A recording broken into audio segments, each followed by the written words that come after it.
Hello students, in the last class we have discussed about what is debit and what is credit. That is all about concept of debit and credit. In today's class we will discuss about journal. What is journal? The characteristics or nature of journal. Journal means a detailed account that records all financial transactions of a business to be used for future reconciliation of accounts and the transfer of information to other official accounting records. Here we will discuss what is journal. Journal means a detailed account. Journal is nothing but a detailed account which records all the financial transactions. The transactions which are in the monetary terms that will be recorded in the journal. But all transactions are related to the particular business only and to be used for future reconciliation. Here the information which is recorded in the journal that will be used for future financial accounts. That means the accounts which will be prepared in the final. It is nothing but profit and loss account that will be explained, that will be come to know, you will come to know in the later classes, but the ledger will be helpful to prepare final accounts of a company or final accounts of a business and the transfer of information to the other financial accounting records. Here this is nothing but all information will be used or the information or the data which is collected or entered in the journal that will be useful for the financial accounting records. It is nothing but to prepare the balance sheet, to prepare the profit and loss account as well as trading and profit and loss account. Here the information which is recorded in the journal, journal is nothing but a detailed account in which we can record every transaction which are related with the finance or which are the transactions which are in the form of money and the information or the data should be related with the particular business only and that information will be used for future reconciliation of accounts. That means this information will be helpful to prepare some ledgers and other accounts through that the transfer of information to other official accounting records. The information which is collected in the journals will be helpful to prepare the ledgers and these transactions will be transferred to the other official accounting. It is nothing but trading and profit and loss account along with balance sheet. Here the trading and profit and loss account will be prepared to know the company or the business is getting profit or suffering from loss. But here the balance sheet will be prepared to know the financial position, whether the assets and the liabilities of a company or of a business is in a equal or in a balanced manner or in a fluctuating manner. So journal ಅಂತಂದ್ರೆ ಒಂದು rough book ಆಗಿರುತ್ತೆ. Rough book ಅಲ್ಲಿ ಆ ಒಂದು rough book ಏನಿರುತ್ತಲ್ಲ ಅದರಲ್ಲಿ detail account ಇರುತ್ತೆ. ಅಂದ್ರೆ ಪ್ರತಿಯೊಂದು ಅಕೌಂಟ್ಸ್ ಗಳ ಡೀಟೇಲ್ಸ್ ಈ ಒಂದು ಜರ್ನಲ್ ನಲ್ಲಿ ಇರುತ್ತೆ ಮತ್ತು ಆ ಜರ್ನಲ್ ಕೇವಲ ಹಣದ ರೂಪದಲ್ಲಿ ನಡೆದಂತಹ ವ್ಯವಹಾರವನ್ನು ಮಾತ್ರ ರೆಕಾರ್ಡ್ ಮಾಡಿರುತ್ತೆ. ಮತ್ತೆ ಆ ವ್ಯವಹಾರವು ಆ ಒಂದು ಪರ್ಟಿಕ್ಯುಲರ್ ಆದಂತಹ ವ್ಯವಹಾರದಲ್ಲಿ ಆ ಒಂದು ಹಣಕಾಸಿನ ಕೊಂಡುಕೊಳ್ಳುವ ಅಥವಾ ಮಾರುವ ಏನು ಪ್ರಾಸೆಸ್ ಏನು ನಡೀತಿರುತ್ತಲ್ಲ ಆ ಕಾರ್ಯ ಒಂದು ಪರ್ಟಿಕ್ಯುಲರ್ ಆಗಿ ಒಂದು ವ್ಯವಹಾರಕ್ಕೆ ಅಥವಾ ಒಂದು ಕಂಪನಿಗೆ ಸೀಮಿತವಾಗಿರಬೇಕು ಮತ್ತು ಆ ಎಲ್ಲ ಇನ್ಫಾರ್ಮೇಶನ್ ಆ ಎಲ್ಲ ಮಾಹಿತಿಗಳು ಬೇರೆ ಬೇರೆ ಅಕೌಂಟ್ಸ್ ಅಂದರೆ ಲೆಡ್ಜರ್ಗಳನ್ನು ಪ್ರಿಪೇರ್ ಮಾಡೋದಕ್ಕೋಸ್ಕರ ಯೂಸ್ ಮಾಡ್ತಾ ಹೋಗ್ತೀವಿ. ಮತ್ತೆ ಅಲ್ಲಿ ಎಲ್ಲ ಜರ್ನಲ್ನಲ್ಲಿ ಎಂಟ್ರಿ ಆಗಿರುವಂತಹ ಟ್ರಾನ್ಸಾಕ್ಷನ್ಗಳು ಬೇರೆ ಒಂದು ಅಫಿಷಿಯಲ್ ಅಕೌಂಟಿಂಗ್ ಅಕೌಂಟ್ಸ್ಗಳನ್ನು ರೆಕಾರ್ಡ್ ಮಾಡೋದಕ್ಕೋಸ್ಕರ ಹೆಲ್ಪ್ ಆಗುತ್ತೆ. ಅಂದರೆ trading and profit and loss account ಆಗಿರ್ಬೋದು ಅಥವಾ ಬ್ಯಾಲೆನ್ಸ್ ಶೀಟ್ನ ಪ್ರಿಪೇರ್ ಮಾಡೋದಕ್ಕೋಸ್ಕರ ಈ ಒಂದು ಲೆಡ್ಜರ್ನಲ್ಲಿ ಈ ಈ ಒಂದು ಜರ್ನಲ್ ನಲ್ಲಿ ಇರುವಂತಹ ಇನ್ಫಾರ್ಮೇಶನ್ಗಳು ಹೆಲ್ಪ್ಫುಲ್ ಆಗುತ್ತೆ. Let's discuss about features, characteristics or nature of journal. ಕೆಲವು ಜರ್ನಲ್ನ ಲಕ್ಷಣಗಳನ್ನು ಈಗ ತಿಳ್ಕೊಳ್ತಾ ಹೋಗ್ತೀವಿ. Book of prime or first or original entries.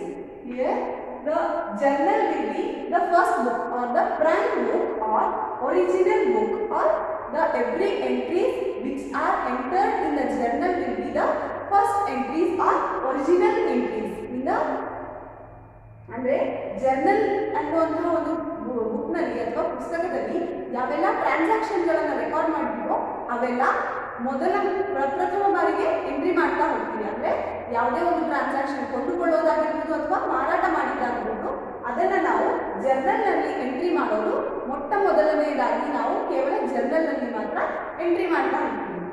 Second one is contains the record of everyday transaction. As I already said, the prime book or the first or the original entry book. This will be the original entry book, and it contains every records which are happened in every day.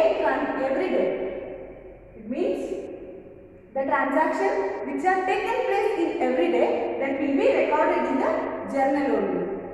ಯಾವ ಒಂದು ಎಂಟ್ರಿಗಳು ಅಥವಾ ಯಾವ ಒಂದು ಕೊಂಡುಕೊಳ್ಳುವುದು ಅಥವಾ ಮಾರುವಂತಹ ಪ್ರಕ್ರಿಯೆ ಏನು ನಡೆದಿರುತ್ತಲ್ಲ business ನಲ್ಲಿ, ಅದು ಎಲ್ಲ ಈ ಒಂದು ಜರ್ನಲ್ ನಲ್ಲಿ ಎಂಟ್ರಿ ಆಗ್ತಾ ಹೋಗುತ್ತೆ. ಅದರ ಜೊತೆಗೆ ಪ್ರತಿಯೊಂದು ದಿನದ ಎಂಟ್ರಿಗಳನ್ನು ಸಹ ಇಲ್ಲಿ ನಾವು ಮಾಡ್ತಾ ಹೋಗ್ತೀವಿ. ಅಂದ್ರೆ ಏನನ್ನಾದ್ರೂ ತಗೊಂಡಿದ್ವಿ ಇವತ್ತು ಅಂದ್ರೆ ಇವತ್ತಿನ ಎಂಟ್ರೀಸ್ಗಳು ಈ ಒಂದು ಬುಕ್ ನಲ್ಲಿ ಇರುತ್ತೆ. ಅದರ ಜೊತೆ ನಾಳೆ ಎಂಟ್ರೀಸ್ಗಳು ಅಂದ್ರೆ ಪ್ರತಿಯೊಂದು ದಿನದ ಎಂಟ್ರೀಸ್ಗಳನ್ನು ನಾವು ಜರ್ನಲ್ ಎನ್ನುವಂತಹ ಪುಸ್ತಕದಲ್ಲಿ ಎಂಟ್ರಿ ಮಾಡ್ತಾ ಹೋಗ್ತೀವಿ. shows both aspects of each transaction. As already said in the concept of debit and credit, the every transaction have two places or two phases, which will be debit and another one will be credit. So every transaction should have two aspects, that is two aspects. One will be debit and another one will be credit. So in the journal every transaction will be recorded in both the sides, that is in a debit side as well as in a credit side. ಈ ಒಂದು journal ನಲ್ಲಿ ಪ್ರತಿಯೊಂದು transaction ಈಗಾಗಲೇ ನಾನು concept of debit ಮತ್ತು credit ನಲ್ಲಿ explain ಮಾಡಿರೋ ಹಾಗೆ ಪ್ರತಿಯೊಂದು ಟ್ರಾನ್ಸಾಕ್ಷನ್ಗಳು ಡೆಬಿಟ್ ಮತ್ತು ಕ್ರೆಡಿಟ್ ಎನ್ನುವಂತಹ ಎರಡೂ ತರದ ಟ್ರಾನ್ಸಾಕ್ಷನ್ ಗಳನ್ನ ಹೊಂದಿರುತ್ತೆ. ಆದರೆ ಅದರ ಜೊತೆ ಜರ್ನಲ್ ಎನ್ನುವಂತಹ ಪುಸ್ತಕದಲ್ಲಿ ಯಾವುದೇ ಟ್ರಾನ್ಸಾಕ್ಷನ್ ರೆಕಾರ್ಡ್ ಮಾಡಿದ್ರು ಅದು ಡೆಬಿಟ್ ಮತ್ತು ಕ್ರೆಡಿಟ್ ಎರಡೂ ಸೈಡ್ ಅಲ್ಲಿ ಎಂಟ್ರಿ ಆಗ್ತಾ ಹೋಗುತ್ತೆ. It is only a subsidiary book. The journal will be used as a rough book, not as a important book, because every transaction will be recorded in a journal. So those all transactions will be separately prepared in a ledger account. So to prepare all ledger accounts we need a journal. So this help to prepare other accounts. So this will be the subsidiary book. ಈ ಒಂದು journal ಎನ್ನುವಂತಹ ಪುಸ್ತಕ ನಾವೇನು maintain ಮಾಡಿರ್ತೀವಲ್ಲ ಅದರಲ್ಲಿ ಇರುವಂತಹ transaction ಗಳನ್ನು ನಾವು ಬೇರೆ ಲೆಡ್ಜರ್ ಎನ್ನುವಂತಹ ಬೇರೆ ಬೇರೆ ಅಕೌಂಟ್ಸ್ ಗಳನ್ನ ಪ್ರಿಪೇರ್ ಮಾಡಲಿಕ್ಕೆ ಯೂಸ್ ಮಾಡ್ತೀವಿ. ಹಾಗಾಗಿ ಈ ಒಂದು ಜರ್ನಲ್ ಎನ್ನುವಂತಹ ಪುಸ್ತಕ ಬೇರೆ ಪುಸ್ತಕಗಳಿಗೆ ಹೆಲ್ಪ್ ಆಗುತ್ತೆ, ಅಂದ್ರೆ ಸಹಾಯ ಮಾಡುತ್ತೆ. ಹಾಗಾಗಿ ಇದು ಒಂದು ಸಬ್ಸಿಡರಿ ಬುಕ್ ಅಂತ ನಾವು provides brief explanation in every transaction which are entered in the journal.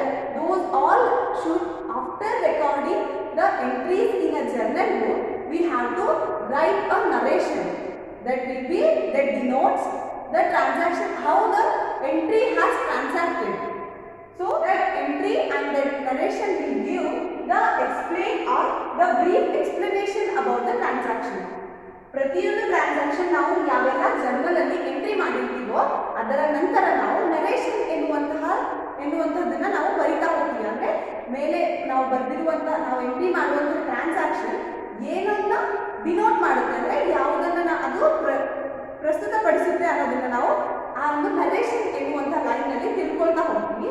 ಹಾಗಾಗಿ ಅದರಿಂದಾಗಿ ಡೀಟೇಲ್ ಆದಂತಹ ಎಕ್ಸ್ಪ್ಲನೇಷನ್ ನಮಗೆ ಆ ಒಂದು ಎಂಟ್ರಿ ಬಗ್ಗೆ ಸಿಗ್ತಾ ಹೋಗುತ್ತೆ.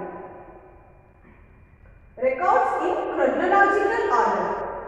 It is nothing but every transaction will be recorded in the books of accounts or in a journal, so that every transaction will be recorded according to the date wise.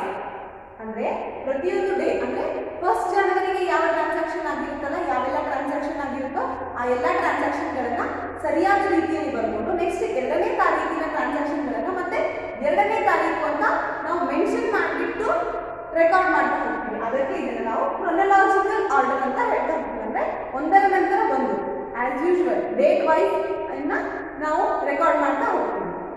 These are the characteristics of journal. Now we will discuss format of journal or how the journal will be. ಈಗ ನಾವು journal ಹೇಗಿರುತ್ತೆ ಅನ್ನೋದನ್ನ ತಿಳ್ಕೊಳ್ತಾ ಹೋಗೋಣ. ಅಂದ್ರೆ journal ನ format.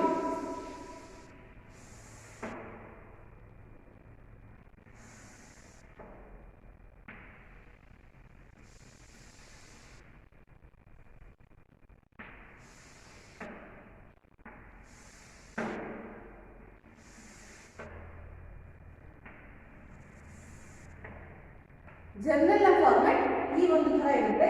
ಇದರಲ್ಲಿ ಮೊದಲನೇ ಕಾಲಮ್ ಬಂದು ಡೇಟ್ ಅಂತ ಎಂಟ್ರಿ ಮಾಡ್ತೀವಿ. 2ನೇ ಕಾಲಮ್ ನಲ್ಲಿ ಪರ್ಟಿಕ್ಯುಲರ್ಸ್,